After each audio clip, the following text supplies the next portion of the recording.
Brad was, come on, and Kate was like, friends are found on every road. God, no. But then we can maybe have a shit together and talk about it.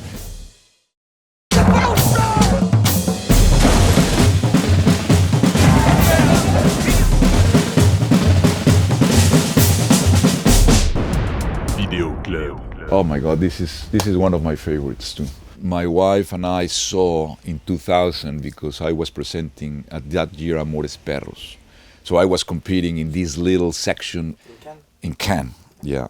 And my wife and I were invited to the Palais to see In the Mood for Love. When we went out of the movie, my wife and I were walking in La Croisette, my wife with a long dress. And we were walking, and 3 minutes later, my wife stopped and started crying, but crying like literally pouring rain in the eyes, like, wah! And I was just going, she was crying and crying and crying. I started almost crying with her, but there was something that you cannot name by this incredible story of love that could never happen. And I think the film leaves you with this sensation of what you could have wished for these guys and never happened. You carry the pain of that love that it never really fleshed out. And then he was the president of the jury when I present the film in competition, Babel. And I remember that Wong Kar-wai in the ceremony in the party, he said, Alejandro, well, I didn't give you the Palme d'Or because I think you still have a lot of room to grow. And I said, well, can you explain me that? Anyway, I like very much Wong Kar-wai. And then the most amazing thing, again, good things about the DVDs. I don't know if you have seen how it was made, what happened, and what he took out of the film. So when you see the film, and then you realize what happened in the editing, and what he took out, and all what it's in there and is not, and why the film is so incredibly powerful, is because he took out everything that was not necessarily, and that's perfection. Perfection is when you arrive to a moment that nothing can be added. No, perfection is when nothing can be taken away.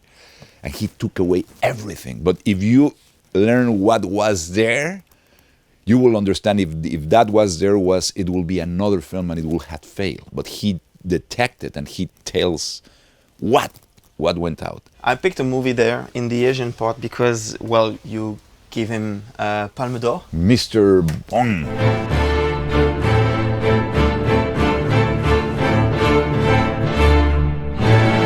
Was it an easy choice for you and your jury? It was the most amazing jury that I have shared in my life.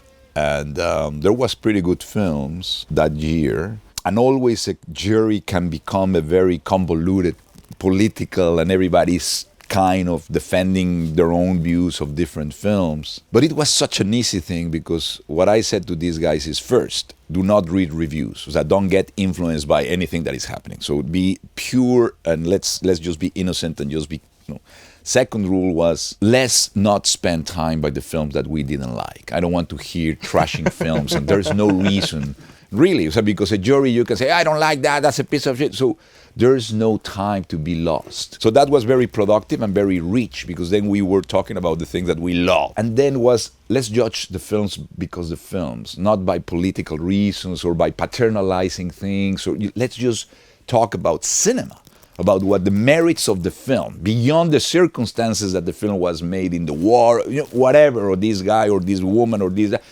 Let's just focus in what's the merits of the film. In the moment that we saw Parasite, we all went out and we knew that we have basically a very strong contender. So in a way, Bond made our life easy as a jury, and there was pretty great movies that year. It was not easy, but it was clear. You know what I mean? It was clear because you wanted to have 3 Palme d'Ors, but there's only one. This is amazing.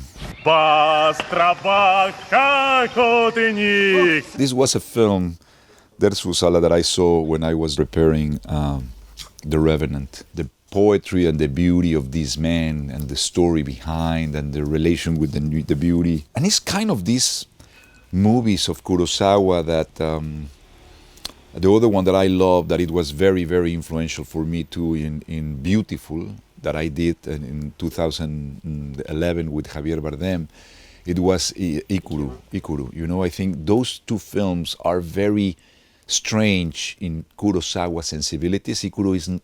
It's almost could be a not Kurosawa film because it's so subtle and so, you know, pure, and the structure of it, the way he broke the structure. If people hasn't seen it, I highly recommend this film. At the middle, it jumps in time and structurally something so profound. And this one, in a way, is very reflective, very meditative. There are very meditative films and very quiet, which normally Kurosawa was super muscular, right, and super strong. Maybe Roy Andersson, You the Living, I think this is a film that is so beautiful. It's such a particular point of view of life. Basically, all his team is based on young filmmakers around the world who loved his work. And they all are painters, carpenters, you know, production design, and everything is made there, all the fabrics of every cloth. And they prepare for months every single moment of the film. And most of the foreground and the background that you see is painted. You know, it's not digital visual effects. Everything is there, made physically. This film for me contains maybe one of the most beautiful moments in cinema for me. It's exactly this kind of fan of this musician, and she dreams about marry him, and she speaks in a bar about this dream. And there's this train. Have you seen the movie? No. It's just like, I have goosebumps, you know. There's a moment that she's speaking. There's several vignettes about the irony of being alive and how absurd life is and how ridiculous we are trying to be important. But this woman appears several times dreaming about this guitar player that is a super cool guy, young guy. And then they married in a train, and they are in this train, and he starts playing guitar, which is kind of a Frank Zappa kind of moment, Watermelon High. And she's dressed with this wedding thing. And in the windows, you start seeing all this landscape. And then they arrive to this massive train station where all the people receive her. And she opened the window and they said, "We love you." And the guy is playing guitar. It's really emotional. And everybody said, "We love you, we love you, we love you." So it's really a dream from the point of view of the interior of the cabinet. And then you cut to the exterior shot where all these heads of people, and you see the train going. But I cannot describe how beautiful, because it's dreamy, it's theatrical. And then if you see in the DVD, the way they did it and the way it was made is just mind-blowing. Also, I mean, the fact that this guy achieved visually a train going out in the exterior, in the woods, then a train station, and everything was done in a place maybe 2 times this store. And it's like, how that can be, and everybody was carrying the train. It's pure magic of cinema. Anyway, this is a beautiful film. This one too, the Russian arc. I think Sokurov for me is one of the most amazing poets of cinema. But this film, 20 years ago, I think was a landmark in cinema. I think he did what is not achievable, which is a one-shot. And it was rehearsed in the Hermitage Museum in St. Petersburg. And it's basically the Russian story in the last 300 years. And it's basically in first person relayed by a guy who is a ghost. And the camera is following in one shot with another guy that is the European view. And it's basically the story of Russia inside this museum that is mind-blowing architecturally, the lighting, the choreography. So it took months to rehearse. Every Sunday, close the museum, the most important museum of Russia. And then in one shot, in all this camera moving with the steady cam and these dancers and these, you know, the story of this country until the World War, you know. And the ending is maybe, again, one of those moments in cinema that all the people, all the extras just go down through the stairs. And again, I got goosebumps. And it's just that image of ghost and life just flowing through these stairs. It's just mind-blowing, honestly. I mean, he did it in one take. I did Birdman, which was made with stitches because I didn't have one single space. I have to jump from one space to the other. I think it's a master moment of cinema. I think that the trilogy, I think for me, the last three films of Buñuel are spectacular. Obviously, he has an amazing. For me, there's films that El Ángel Exterminador and there's so many movies of Buñuel that are outstanding. Simón del Desierto and the classics.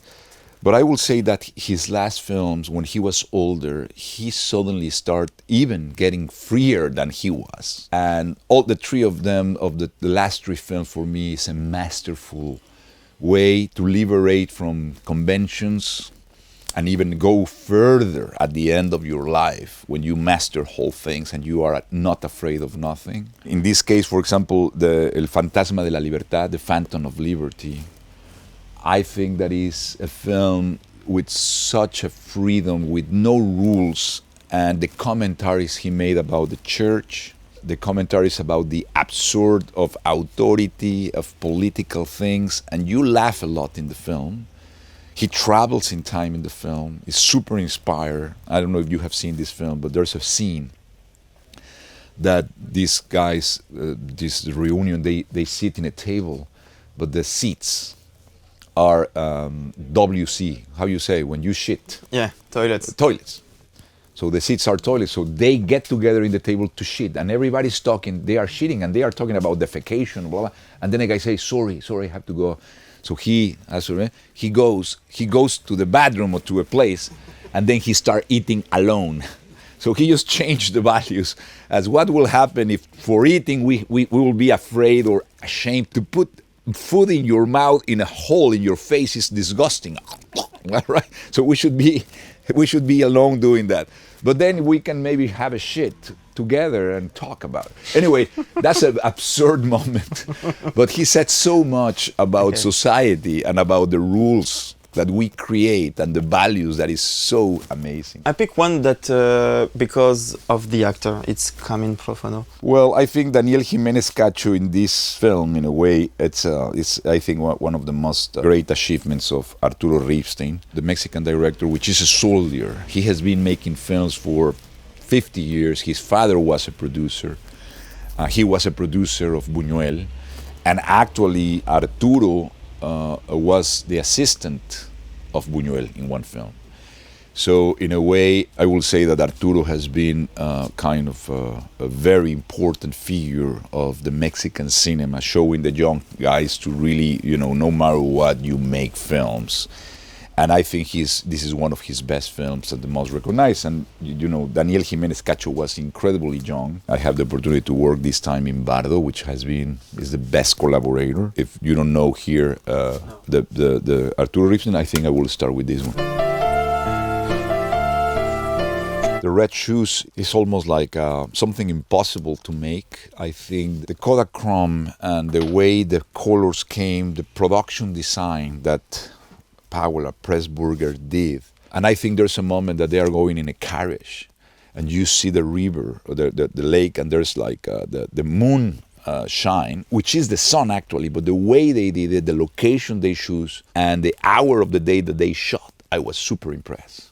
Because I did Day for Night in Bardo. It's very difficult because you have to be very precise. So it's not something that you do spontaneous. You really have to really study. And one of the things that were very inspiring is one of the best Day for Nights moment in cinema that I have seen. It's just a brief moment, but I said how they did that. The knowledge of light and the way to do it of these guys, it was amazing. And I think the performance of her in the theater and every moment of the visual thing is just outstanding. This is like a cake. You want to eat it. You know what I mean? It's just so gorgeous that it's incredible. Well, this is an Austrian director. Michael Haneke is just a philosopher. I think he is a very, I will say, perfect, strong. There's no fat in his film. Everything is just straight, compact, philosophically tight and strong. An incredible filmmaker of precision in every terms, thematically, formally, emotionally. There are so many films of him that I love.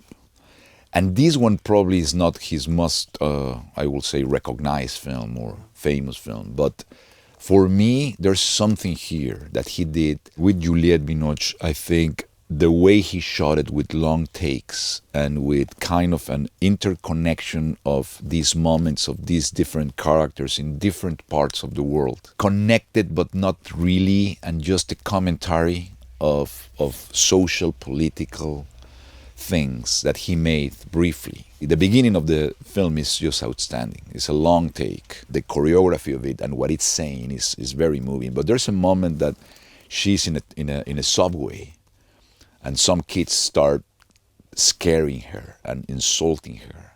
And the camera is locked. And it's just 5 minutes of dramatic tension in the best expression you have seen of very intimate details and big commentaries and big cinema ideas. You know, there's a moment there that is for me there's unforgettable moments, but that of Juliette Binoche in the subway is impeccable. It's really scary. Melody. You know, it's funny that Alfonso Cuarón and I shared the same love for this movie because we were in love with the actress. It's a story of love of a 9-year-old kid. Mark Lester was the most handsome, kind of curly hair, blondie guy, kind of funny face. And then he got in love with the little girl, and the girl was incredible, beautiful. Blue eye, you know, Melody. And I got in love with her. So this was a movie that I was dreaming. Not because the movie, it was because the girl and the story of love. And funny enough, I found that Alfonso really got this one too. So it's a... And there was another English film that for me was crucial, traumatically crucial. I don't think it's a good film, but it was called Baxter. It's an English film, and it was about a kid that has a mental breakdown. And my mother took me to that film, and I was like maybe 10, 11 years, and I was really affected. I think all my problems start there. There was a period that in Mexico, by some reason, there was a lot of English films in the cinema. So it was Baxter, that, and there was another one that was called Friends, and it was the music of Elton John. I hope that they will be alive. Friends are found on every road. And it was about two young kids, 15, 16 years, that stole cars and go out. And then she got pregnant. And it's an adventure, it's a road movie of a love story of two young kids. And that film influenced me so much that when I was 16, I went out of my house with my girlfriend and we escaped from our house. And I was in my mind having that song of Elton John and that film. Anyway, that's crazy power of cinema. I picked a Michael Mann movie, but their Revelation, but because of the composer of it. De Gustavo Santaolalla.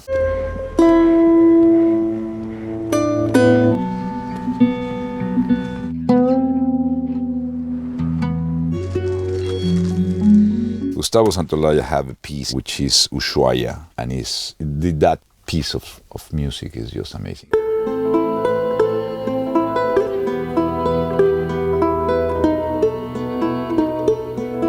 This is the first album of Gustavo Santaolalla, and it's called Ronroco. Ronroco is a little instrument in Argentina that is a little guitar that sounds like ding, ding, ding, ding, like the music of Gustavo. If you haven't heard that, please buy this album. It's Ronroco of Gustavo Santaolalla, and every piece is just masterful. And I'm a very good friend of Michael Mann, and we share the love of Gustavo and the love of his music. The music of Gustavo is in the back, and I think it's one of the most profound moments of this movie.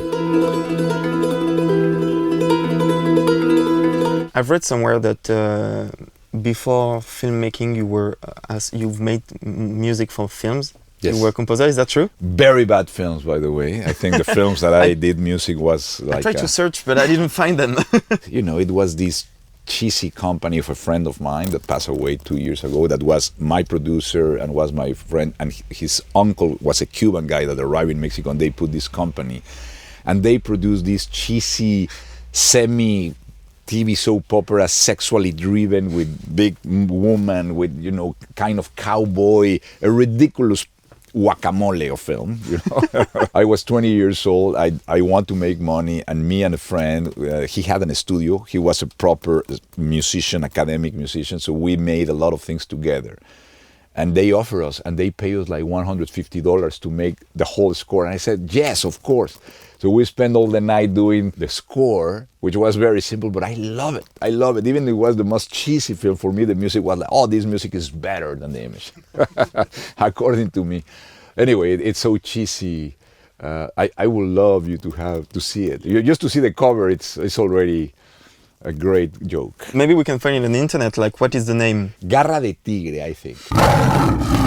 Garra de tigre, which is like the tiger paw. You know, and the guy is a guy with a sombrero, and then the woman. You know, it's terrible. It's terrible. Maybe I will feel ashamed about it, but maybe now it's cool. Maybe it's cool. There is a couple there that you know as well. I know very well these two guys. I think this film of Fincher is a very interesting one. I think it's really an outstanding technical achievement of what he did with the age of the characters. He went before everybody else. David is a very, very incredible technical guy, knowledgeable guy of digital world. And Kate and Brad did a great job. And I worked with them in Babel. I have an incredible experience. We spent months in this little town called Ouarzazate. That is like 3 hours from Marrakesh. And then there's these humble towns that there's nothing. And there's a scene in Babel. This is an anecdote that I really make me laugh, because there's a moment that she got a gunshot and she's been trying to be, stitched with the doctor. And that doctor, all the people around, there's no actors. And that is a real veterinarian. It was for animals. So it was a real doctor of the town. So Kate was there, and I have the camera, and I explained to the guy, okay, you just said hospital to her. She's dying and he's trying to stitch. Okay, roll camera. And he's like, hospital. And he was looking to the camera. Hospital. And no, don't look to the camera. So then Kate started again. And Brad was, come on. And Kate was like, really into the character. And then the guy said, hospital. Should I say hospital? Cut! No! They were like 17 takes.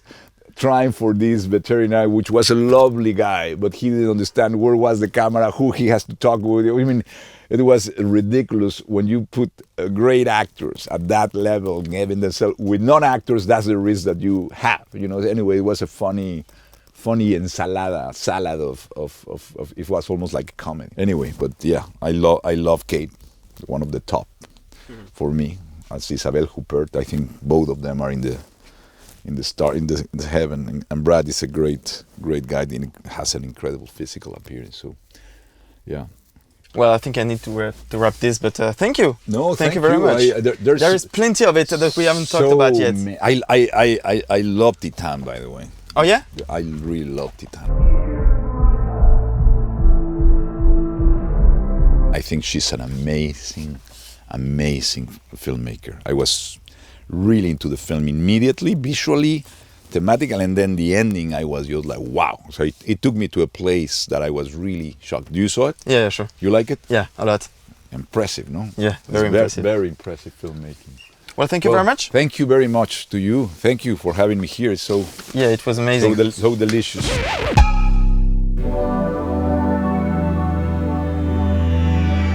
Konbini! Perfection is when you arrive to a moment that nothing can be added. No, perfection is when nothing can be taken away.